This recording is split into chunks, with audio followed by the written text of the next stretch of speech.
Bienvenidos, hoy les daremos un resumen de las noticias más importantes de nuestra sección de Nacional y El Mundo de periódico El Vigía de este 1 de septiembre de 2025.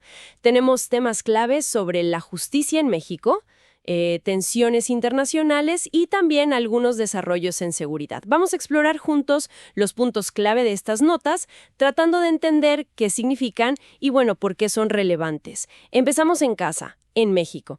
Hoy es un día, significativo porque arranca funciones una Suprema Corte de Justicia renovada. Y esto viene después de un proceso electoral, inédito para elegir jueces y magistrados, ¿no? Una idea impulsada por el expresidente López Obrador y que la presidenta Sheinbaum ha respaldado. Sin embargo, desde el inicio ha habido cuestionamientos sobre qué tan independiente será esta Corte del poder político que de alguna manera la eligió. Es un tema denso para empezar la semana. Así es. La narrativa oficial promovió este cambio como una vía para tener una corte menos vulnerable a la corrupción, digamos. No obstante, muchas voces críticas señalaron desde el principio el riesgo de politizar la justicia. O sea, no es algo nuevo. Fue un proceso electoral enorme con miles de aspirantes para cientos de cargos en todo el país. Además, fíjate que surgieron informes sobre propaganda que vinculaba a ciertos candidatos con Morena, el partido gobernante. Ahora, con estos nuevos ministros recién electos y bajo la lupa ciudadana, la expectativa es que la Corte funcione como un contrapeso efectivo. Y hay un rostro al frente. Hugo Aguilar, abogado mixteco de 52 años, es el nuevo presidente de la Corte. Él ha declarado públicamente que no tiene afiliación partidista con Morena y que su gestión será autónoma. También ha mencionado su intención de promover audiencias públicas y de acercar la Corte a las comunidades. Ahora, pensando en lo inmediato, ¿qué desafíos enfrenta esta nueva configuración de la Corte? Un desafío notable, como lo han apuntado analistas como Ana Cárdenas del World Justice Project, es la experiencia específica en el máximo tribunal. De los 9 ministros, solo 3 ya estaban en la Corte. Los otros 6 son nuevos en esta instancia. 6 de 9. Sí, es una proporción alta de recién llegados al máximo nivel. Exactamente. Y como dice Cárdenas, esto implica una curva de aprendizaje empinada. La cuestión fundamental será cómo equilibrar la legitimidad que proviene de haber sido electos popularmente con la necesidad de un conocimiento técnico muy especializado que requieren los casos constitucionales. Es un balance delicado, ¿no? Entre representación y pericia técnica. Y vaya que les esperan casos delicados. Se estima que heredan más de 1.400 asuntos pendientes. ¡1.400! Uno de los temas que seguramente generará más debate es la revisión de la figura de la prisión preventiva oficiosa. Hay que recordar que esta medida permite encarcelar automáticamente a personas acusadas de ciertos delitos, incluso antes de tener una sentencia. Fue una política que se amplió en el sexenio anterior y que el gobierno actual defiende como necesaria para combatir el crimen. Pero es una medida tremendamente polémica. Organizaciones de derechos humanos, tanto mexicanas como internacionales, la critican duramente. Argumentan que atenta contra principios básicos como la presunción de inocencia y, el debido proceso. Y no es un asunto menor si vemos las cifras. Se calcula que alrededor del 40% de las personas en prisión en México no tienen una sentencia condenatoria firme. O sea, están ahí bajo prisión preventiva. 4 de cada 10. Impresionante. Otro frente importante es que la nueva Corte deberá pronunciarse sobre la constitucionalidad de códigos penales estatales que aún penalizan el aborto. Si bien la Corte anterior dio pasos significativos hacia la despenalización en fallos de 2021 y 2023, no podemos dar por sentado que la nueva integración mantendrá esa misma línea interpretativa, ¿verdad? Exacto. Y siguiendo en la línea de derechos, está la situación de las infancias y adolescencias trans. Hoy por hoy, solo unos pocos estados permiten el reconocimiento legal de su identidad de género, y menos aún reconocen identidades no binarias. Incluso hay casos, como en Jalisco, donde las autoridades locales no han acatado fallos previos de la Corte sobre este tema. Se necesita claridad a nivel nacional. Además, está pendiente la revisión de la reforma a las leyes minera y de aguas aprobada en 2023. Esta reforma acortó la duración de las concesiones mineras e introdujo requisitos ambientales más estrictos, lo que llevó a que varias empresas del sector la impugnaran. Todos estos casos pendientes, prisión preventiva, derechos reproductivos, identidad de género, regulación de industrias extractivas, serán la prueba de fuego para esta corte recién electa. Sus decisiones no solo mostrarán su grado de independencia frente al poder político, sino también su capacidad técnica para resolver asuntos complejos.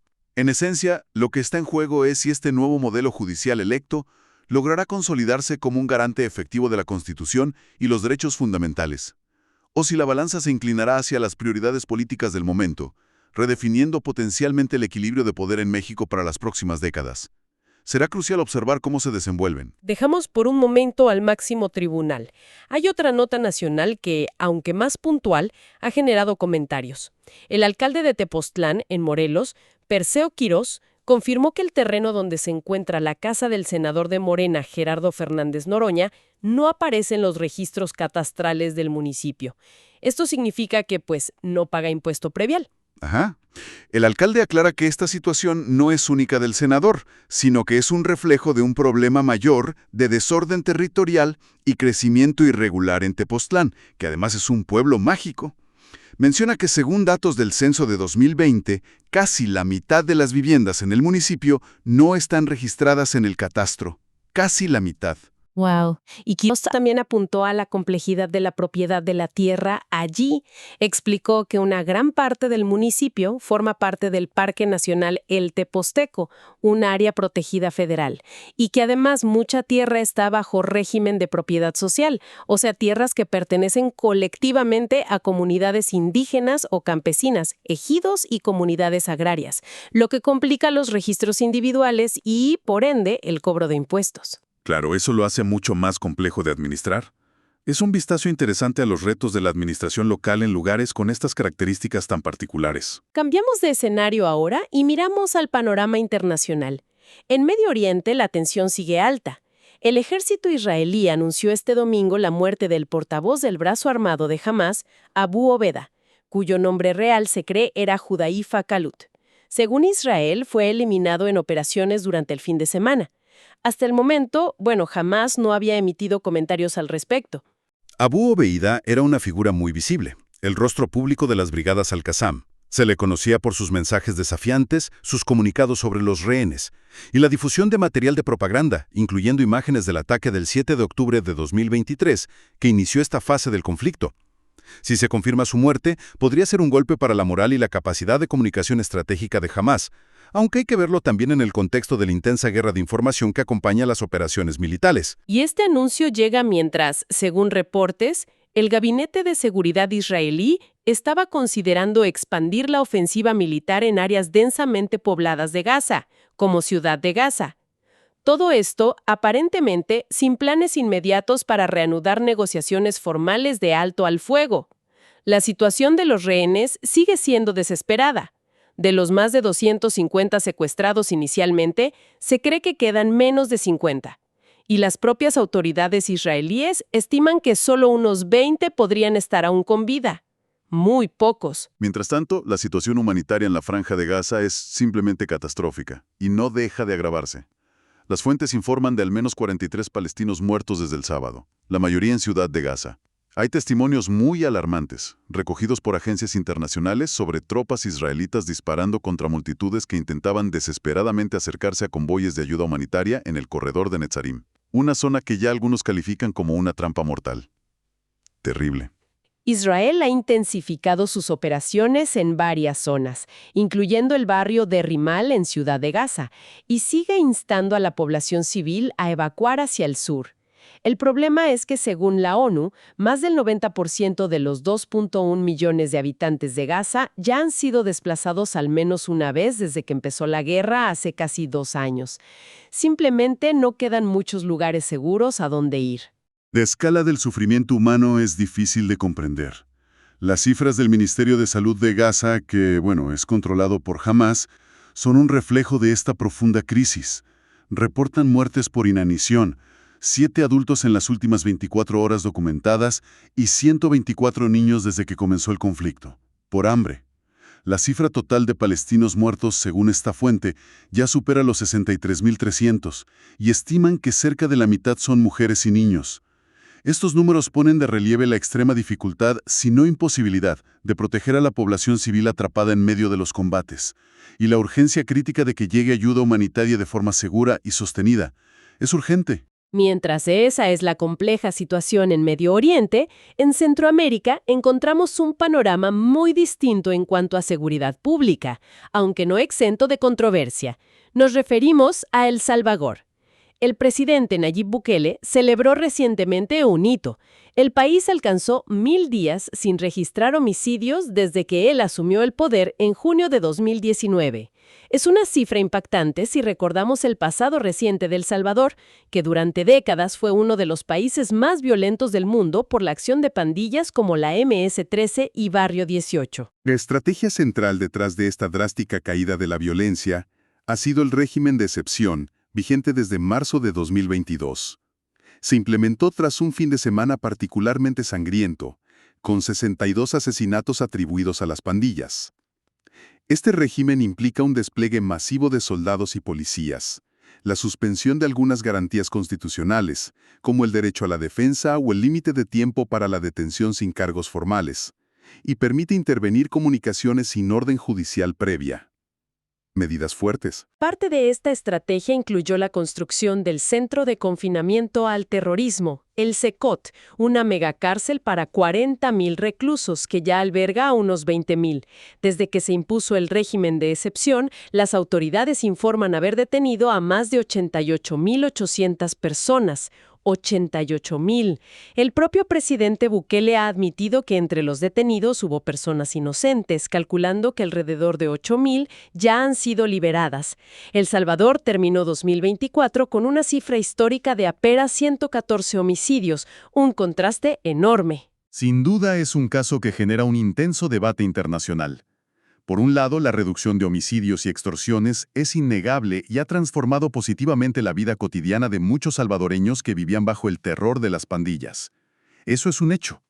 Por otro lado, numerosas organizaciones de derechos humanos manifiestan serias preocupaciones por las detenciones masivas, la falta de debido proceso para miles de detenidos, las condiciones en las cárceles, y el riesgo de abusos de poder al amparo de la suspensión de garantías constitucionales. Esto nos lleva al interrogante sobre qué costo en derechos civiles está dispuesta a pagar una sociedad para conseguir seguridad, y si este modelo de mano dura es sostenible y justo en el largo plazo, ¿no? Exacto, es la gran pregunta.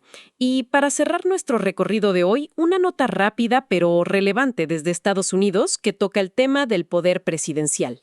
Una Corte Federal de Apelaciones emitió un fallo sobre los aranceles impuestos por el expresidente Donald Trump. Determinó que Trump no tenía la autoridad legal, bajo la Ley de Poderes Económicos de Emergencia Internacional, la IEPA, para imponer ciertos aranceles generalizados durante su mandato.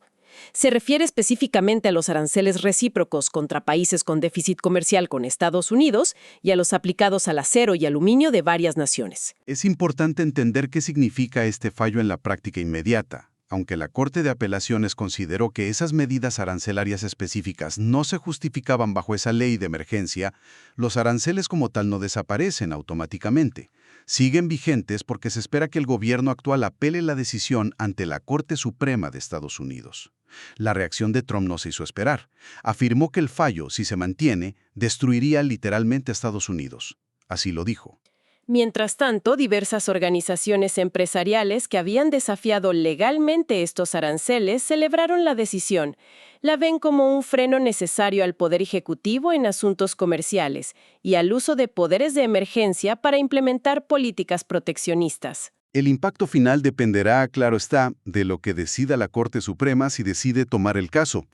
No obstante, este fallo de la Corte de Apelaciones ya introduce un cuestionamiento significativo sobre los límites de la autoridad presidencial para usar leyes de emergencia económica con el fin de establecer barreras comerciales amplias.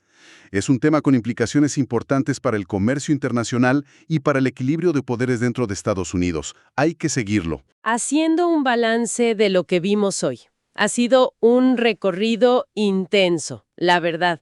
Iniciamos con la profunda transformación del sistema judicial en México y los enormes retos que enfrenta la nueva Suprema Corte electa. Luego, la mirada se posó en la trágica persistencia del conflicto en Gaza y la devastadora crisis humanitaria. ¡Qué fuerte! Vimos también los resultados y las controversias del modelo de seguridad implementado en El Salvador. Y finalmente tocamos los debates sobre los límites del poder ejecutivo en Estados Unidos a propósito de los aranceles. Muchos frentes. Se dibuja un patrón interesante en distintas partes del mundo, ¿no? Las estructuras de poder y su legitimidad están bajo constante escrutinio. Vemos al Poder Judicial en México buscando validarse a través de las urnas, pero enfrentando dudas sobre su independencia y capacidad. Observamos al Poder Ejecutivo en Estados Unidos, cuyos alcances en materia económica de emergencia son cuestionados en tribunales. Y mientras tanto, en otras regiones, las crisis humanitarias como la de Gaza y los debates sobre el tenso equilibrio entre seguridad y derechos humanos, como en El Salvador, siguen marcando la agenda global y planteando dilemas éticos y políticos de gran calado. Son piezas de un rompecabezas mundial complejo que se sigue armando y desarmando ante nuestros ojos. Te invitamos a seguirnos en nuestras redes sociales de Periódico El Vigía y no perderte nuestros demás podcasts.